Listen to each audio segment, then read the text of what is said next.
Ukraine शांति समझौते पर अब तक अमेरिका के हाथ खाली। क्रेमलिन में 5 घंटे की बैठक के बावजूद कोई हल नहीं निकला। क्रेमलिन में पुतिन और ट्रंप के विशेष दूत की मुलाकात।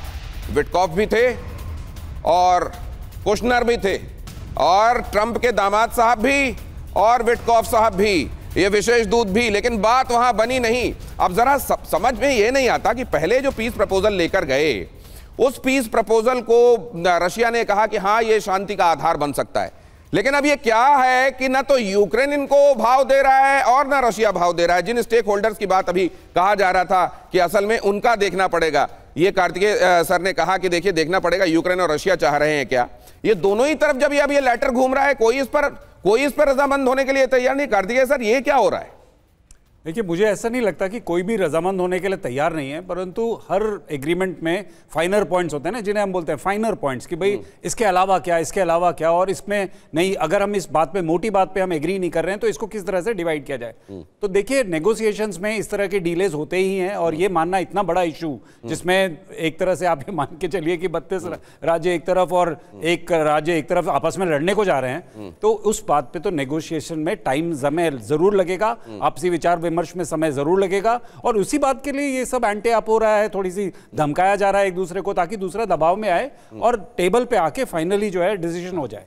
तो देखिए, कुशनर की जो प्रेजेंस है वो बड़ी इंटरेस्टिंग है, बिकॉज कुशनर एक्चुअली कोई भी रिप्रेजेंटेटिव नहीं है, किसी भी तरह से यूनाइटेड स्टेट्स के ऑफिशियल रिप्रेजेंटेटिव नहीं है। प्रेसिडेंट के ये सबसे अच्छी स्थिति होती है, सन इन लॉ, कोई जिम्मेदारी ना हो और पावर आप पूरा उसका लुत्फ ले रहे हो, ये तो सबसे अच्छी स्थिति होती है। अब जरा यहां पर देखिए, शांति समझौते में कहां पर पेच फंसा हुआ है, जरा ये भी बहुत जल्दी से आपको दिखाने के बाद अपने मेहमानों के पास आऊंगा। वक्त कम बचा, इसलिए जल्दी जल्दी आपको दिखाऊंगा शांति समझौते में कहां पेच फंसा हुआ है। रशिया और यूक्रेन, देखिए, रशिया कब्जे वाले क्षेत्र हम वापस नहीं देंगे, डोनबास बिल्कुल वापस नहीं देने वाले हैं। रशिया ने एक बार फिर से कैटेगोरिकली ये बात कह दी है, क्योंकि जब ये पीस प्रपोजल बनाया गया तो जाहिर है उसमें कहा गया था, जब अमेरिका वाले पीस प्रपोजल में ये बात स्पष्ट थी कि भाई वो इलाके जो हैं वो आप दे दीजिए, आपके सिक्योरिटी कंसर्न का हम हिसाब किताब देख लेंगे, आपकी सार्वभौमिकता, आपकी खासतौर से जो सॉवरेनिटी है उसको रीडिफाइन किए जाने की बात थी। अब यहां क्या कह रहा, 1 इंच जमीन भी नहीं छोड़ेंगे। ये बात रुस्तम राव ने खास तौर से कह दी थी स्टीव विटकॉफ को अलग से मिलकर कि सुनिए, बाकी बातें तो ठीक है, लेकिन एक बात आपको बता दें, जमीन का 1 इंच भी नहीं देंगे। अब जरा यहां देख लीजिए, रूस 30 दिन का सीज फायर अस्थायी। यहां पर देखिए जरा, रूसी कब्जे वाले क्षेत्रों की मान्यता से इनकार कर दिया गया। यहां पर ये जो फाइनल पॉइंट्स की बात हो रही है, अब जरा नेटो, यूरोप की सुरक्षा गारंटी अस्वीकार्य, रशिया कह रहा है। इधर देखिए, पश्चिम की सुरक्षा गारंटी के बगैर कोई डील नहीं। यहां पर बातें फंसी हुई हैं। पश्चिम से हथियारों की सप्लाई बंद होनी चाहिए, रशिया ये बात कह रहा है, तो इधर कहा जा रहा है रूस की डीमिलिटराइजेशन की शर्त को हम बिल्कुल भी नहीं मानेंगे। यहां पश्चिम से हथियारों की सप्लाई बंद करने के संदर्भ में कहा जा रहा है, यहां कहा जा रहा है कि ना तो अपनी सेना की संख्या घटाएंगे और ना ही अपनी सेना के बारे में फैसला लेने के संदर्भ में, वेपन्स के बारे में फैसला लेने के संदर्भ में ये अख्तियार हमारा होगा और ये शर्त हम नहीं मानेंगे। तो ये जो बातें फंसी हुई हैं, ये जो एक बैकग्राउंड सेट हो रहा है पुतिन की भारत यात्रा से पहले, ये जो तमाम चीजें हैं, इस बैकड्रॉप में जो तय हो चुका है उसमें कोई परिवर्तन आएगा, या ऐसी जब शिखर वार्ताएं होती हैं, ऐसी जब समिट्स होती हैं, तो उसमें इस तरह की परिस्थितियों के हवाले से वेरिएबल फैक्टर्स कम होते हैं। क्या होता है, जरा यह भी समझ लें मिस्टर वोरा। इसका जवाब आसान भी है और कठिन भी है। समझौते तो जो हमारे पुतिन साहब के साथ जो कुछ करना है रूस के साथ, तो अग्रीमेंट हो चुका है ना सर। मेरे जैसे राजदूत रात भर बैठ के करते हैं बात, ये होगा ये होगा ये होगा, अगर कहीं फंस जाएं फिर हमारे पॉलिटिकल लीडर्स वो करते हैं। मेरा जो मानना है ना सर, जो इस समय अभी कॉम्प्रिहेंसिवली अगर मैं एक व्यू लेता हूं, यूरोप में अब दम नहीं है, बस वो चाहता है किसी ना किसी तरह मैं रेलेवेंट रहूं, मेरी कोई बात सुनता नहीं है। इस समय यूक्रेन का फैसला कौन करेगा? यूक्रेन नहीं करेगा सर, अमेरिका और रूस करेंगे। वो यूरोप घुसने की कोशिश कर रहा है, मैं ये कर दूंगा वो अमेरिका ने कभी नहीं कहा कि मैं जाके प्रीएम्प्टिव स्ट्राइक कर दूंगा, ये कर दूंगा रूस के ऊपर। नो, वो जानता है रूस की ताकत। यूरोपियन बेवकूफ़ है, पता नहीं कौन उनको उकसा रहा है। मेरा ख्याल उनका भेजा फ्राई हो चुका है सर। सर्च फॉर रेलेवेंस, इतना ही मैं कहूंगा। पुतिन साहब यहाँ आ रहे हैं, आपको तकलीफ हो रही है, जॉली गुड जाके अमृतसर की बड़ियाँ खाओ, हमें कोई फर्क नहीं पड़ता सर। तो क्योंकि यहां कई बार इस तरह का भी जिक्र हुआ, विवाह की भी चर्चा हुई, तो सास भी कभी बहू थी, लेकिन सास बन जाने के बाद वो रिलेवेंस बना रहे, इसकी एक जद्दोजहद रहती है। मैं जनरल कुलकर्णी इसमें ये समझूंगा कि यूरोप को भी जाहिर है उसकी उसकी उसकी हैसियत कितनी बड़ी है जिस हिसाब से वो पोस्चरिंग करता है, लेकिन वो पोस्चरिंग तो करता है और उसको नजरअंदाज भी नहीं किया जा सकता। कितनी है उसकी पोस्चरिंग की कीमत, वेट कितना है?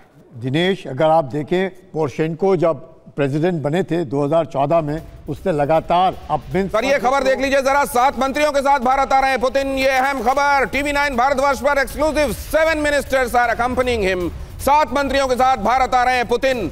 7 मंत्री, वो कौन कौन होंगे और उनकी भी साथ में आमद का मायना क्या है, ये बहुत जल्द हम आपको बताएंगे।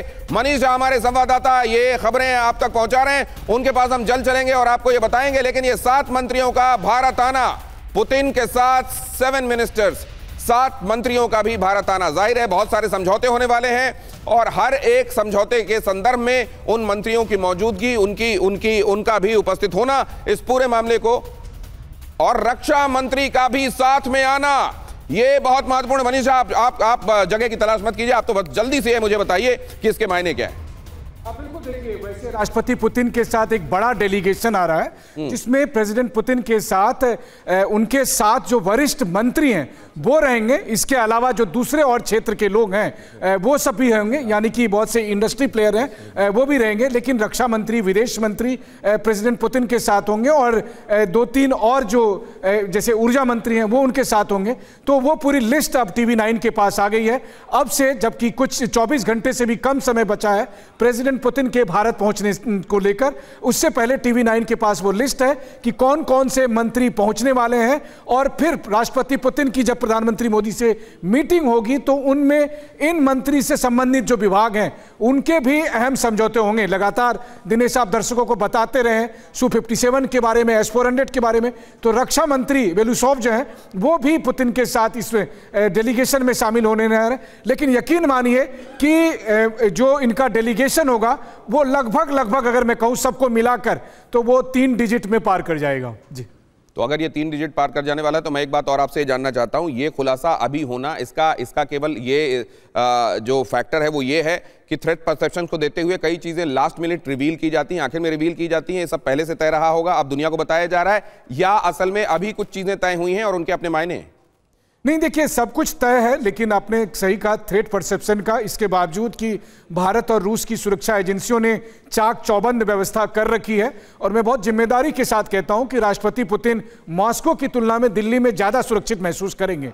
लेकिन इसके बावजूद भी बहुत सारी डिटेल, बल्कि हमें भी हिदायत दी गई है विदेश मंत्रालय की तरफ से कि बहुत सी डिटेल जो हमें पता है लेकिन हम उसका इस्तेमाल नहीं कर रहे हैं, मसलन उनके आना जाना, उनके रूट से संबंधित बहुत सारी बातें, क्योंकि ये सुरक्षा कारणों से है। लेकिन हाँ, जो डेलीगेशन का हिस्सा है, डेलीगेशन के हिस्से को लेकर राष्ट्रपति पुतिन जो डेलीगेशन लेकर आ रहे हैं तो उन्होंने भारत सरकार को उसकी लिस्ट पूरी सौंप रखी है। साथ ही उन्होंने ये कन्वे किया था कि वो चाहते हैं कि इस बार उनका फोकस बिजनेस पर ज्यादा हो, ट्रेड पर ज्यादा हो, तो इसलिए एक बड़ा भारी भरकम बिजनेस डेलीगेशन भी साथ में लेकर आ रहे हैं। लेकिन साथ ही साथ वो अपने सरकार के साथ वरिष्ठ मंत्रियों के साथ आ रहे हैं, जिसमें रक्षा मंत्री भी शामिल है। और मुझे लगता है रूसी रक्षा मंत्री बेलूसोव, जो कि युद्ध के दरमियान बने थे सर्गेई शोइगु के बाद, उनकी शायद ये पहली भारत यात्रा ही होगी। बहुत धन्यवाद मनीष झा, ये इंपॉर्टेंट अपडेट देकर इस शो में एक तरीके से 4 चांद लगाने के लिए बहुत धन्यवाद आपका। बहुत धन्यवाद मेरे सभी मेहमानों का मेरे साथ आज की चर्चा में जुड़ने के लिए।